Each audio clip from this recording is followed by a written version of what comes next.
Perkenalkan, nama saya Ruben Transvaksel. Di sini saya akan menjelaskan mengenai hasil praktikum saya. Langsung saja, ini adalah hasil praktikum saya. Dan saya akan menjelaskan mengenai cara penerapan icon, font, dan juga warnanya. Langsung saja kita ke kode programnya. Nah, pada file ini saya membuat sebuah folder baru, yaitu folder Protomo 5. Nah, pada folder ini terdapat 4 folder lainnya, yaitu folder aset, komponen, layout, dan page yang sesuai kegunaannya masing-masing. Oke, di dalam folder aset itu terdapat tailwind.css. Nah, untuk penerapan font itu adalah caranya itu dengan cara menerapkannya di Tailwind. Nah, sebelum kita menerapkannya di Tailwind, kita harus download font yang kita inginkan terlebih dahulu. Nah, kita akan downloadnya di Google Fonts. Silakan cari font yang Anda inginkan sesuai yang Anda inginkan, lalu download. Setelah itu, setelah selesai download, maka import ke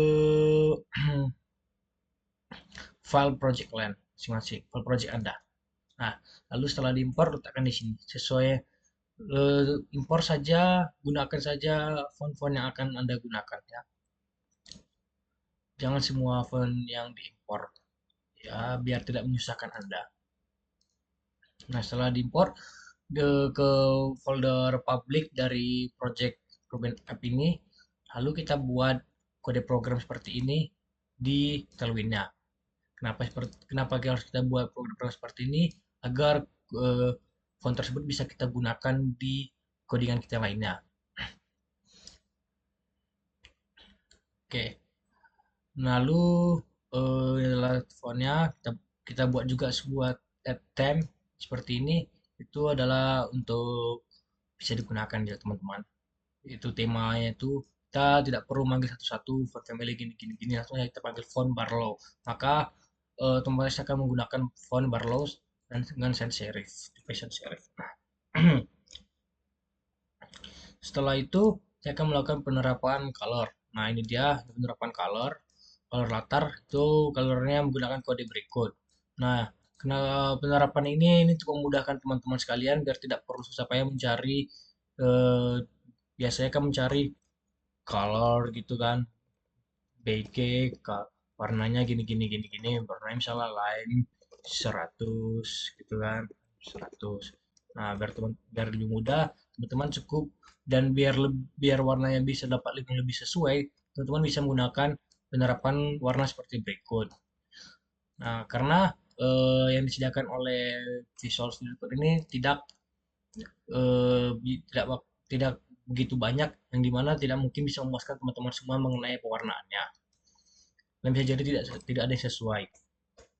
Nah, lalu kita akan melakukan penerapan icon. Untuk penerapan icon itu ada dua cara.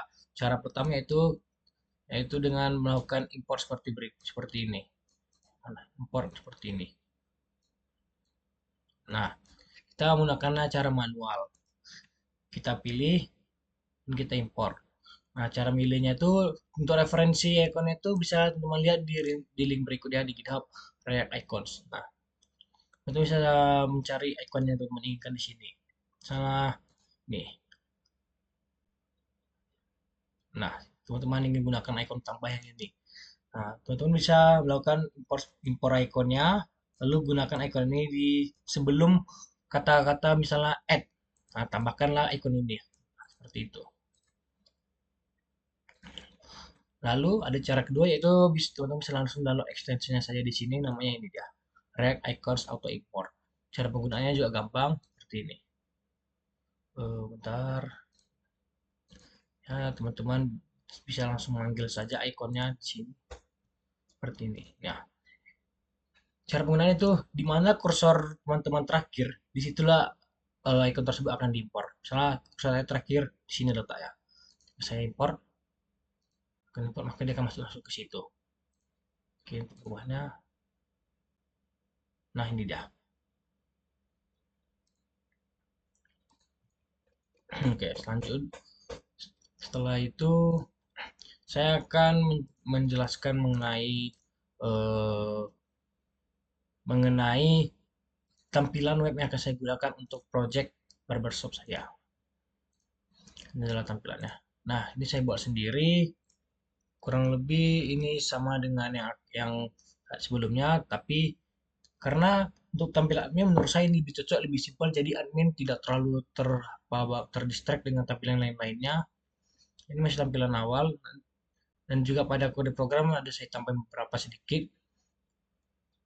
Ini bagian barbershop. Ini pada bagian barbershop ini sebenarnya ini adalah nama barbernya, tapi saya belum tahu apa namanya cocok, jadi saya buat barbershop gitu loh, sesuai tema kami. Lalu ini adalah untuk mengetahui apakah supaya admin tahu bahwa dia ini adalah login admin. Ada avatarnya, ada pengucapan hello, setting dan notifikasi, ada search boxnya, ada navigasinya, barnya, bar yang menurun ke bawah. Ini adalah sidebarnya ya, semuanya. Bar, footer, home. Ini adalah total perhitungan sederhana, total produk terjual, reservasi, pemasukan. Selesai kita coding kode programnya. Saya membuat sebuah folder baru, yaitu Barbar Admin. Folder lebih khusus saja seperti itu. Dan di dalam folder Barbar Admin ini terdapat 4 folder lainnya, yaitu asset, component, layout, dan page. Terdapat main.jsx. Pada aset ini terdapat tailwind.css menggunakan font ini seperti ini, dan ini tidak terlalu digunakan ya teman-teman, hanya butuh tailwind ini saja. Teman-teman, jika teman butuh gunakan, jika teman tidak butuh jangan gunakan, seperti itu. Tapi untuk jaga-jaga saya buat aja supaya ada berguna dan ternyata berguna. Lanjut, ini produk JSON, ini breadcrumbnya, ini adalah list produknya. Produk yang sebelum di pertemuan sebelumnya sudah saya jelaskan mengenai list produk ini. Lalu sini adalah page header-nya. Nah, adalah page header. Procedure ini ada arah, ini adalah terdapat properti yang dimana bisa mengimport string dan juga array gitu loh. Lalu di layouts ada header. Header ini terdapat untuk ketikan search here. Lalu untuk bagian header sebelah kanan itu icon notifikasi, terus icon settings, lalu ada avatarnya, kata-kata lainnya, hello, seperti itu. Ini adalah sidebar. Ini sidebar menggunakan icons, saya icons. Nah, seperti itu. Lalu ini retro. Di sini ini adalah div pertama untuk membungkus semuanya, div lainnya. Nah, di sini saya menggunakan ref yang dimana pada saat tombol home ditekan dia akan mengarah ke dashboard, produk maka mengarahkan ke produk, reservasi mengarahkan reservasi.html, FAQ mengarahkan ke faq.html. Kenapa menggunakan .html? Karena kan kemarin sudah kita buat FAQ, reservasi, list produknya, list produk dan dashboard ini. Jadi langsung saja kita panggil saja HTML-nya. Jika tidak menggunakan format HTML ini, maka kita hanya bisa menggunakan root. Oke, cara penggunaannya root, cara memanggilnya. Ini adalah untuk footer ya. Oke, ini page dashboard ya, ini bagian dashboardnya seperti ini. Mainnya kita panggil lagi ulang semuanya. Nah, untuk perubahannya ini adalah page header ya. Oke, mana ada header? Nah, ini header. Apabila saya ubah di bagian mana ya, sini, justify bitcoin. Ini maka dia yang aturannya di sebelah kanan dan kiri. Oh, tunggu. Nah, jika saya ubah di bagian justify tadi, ini kan di awal ini sebelah kanan dan bagian source ini bagian sebelah kiri. Nah, apabila saya ubah, saya hapus saja ini. Nah, dia berada dekat. Kenapa bisa begitu? Karena seperti namanya justify, meratakan. Lalu between ini artinya di antara, meratakan di antara keduanya, kiri dan kanan. Jadi biar dia rata, ya sebelah kiri dan sebelah kanan harus ada gitu loh. Itu maksudnya. Ini adalah placeholder, ini adalah kata-kata yang akan selalu ada di situ di bagian search-nya. Ini dia, search itu. Icon icon notification dan icon setting. Ini icon notification, icon setting. Oh, sebentar. Ini pakai justify between tadi ya. Notification settings. Avatarnya apabila saya refresh dia berubah-ubah. Nah, ya. Lanjut ke sidebar. Nah, di sidebar.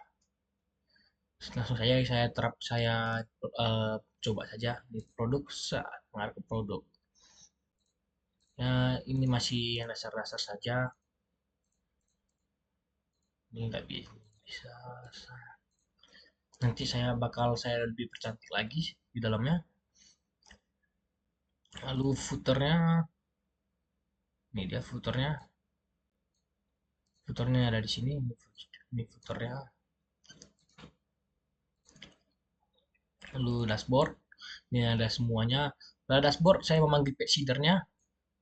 Ini page seeder dipanggil komponennya langsung.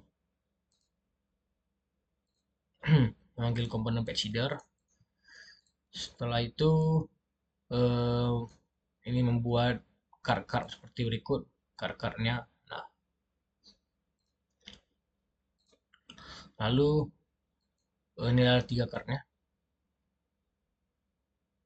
Nah, setelah itu pada main.jsx. Nah, pada main ini saya tambahkan biar tidak kosong-kosong banget di itu produk listnya. Kenapa saya tambahkan produk list biar adminnya tuh saya lihat apa aja produknya ada gitu loh, biar tidak terlalu kosong saja. Dan produk list ini saya batasi hanya 10 data saja. Oke, nih. Mungkin itu saja penjelasan yang dapat saya sampaikan. Terima kasih telah menonton. Apabila ada salah kata, mohon dimaafkan. Thank you.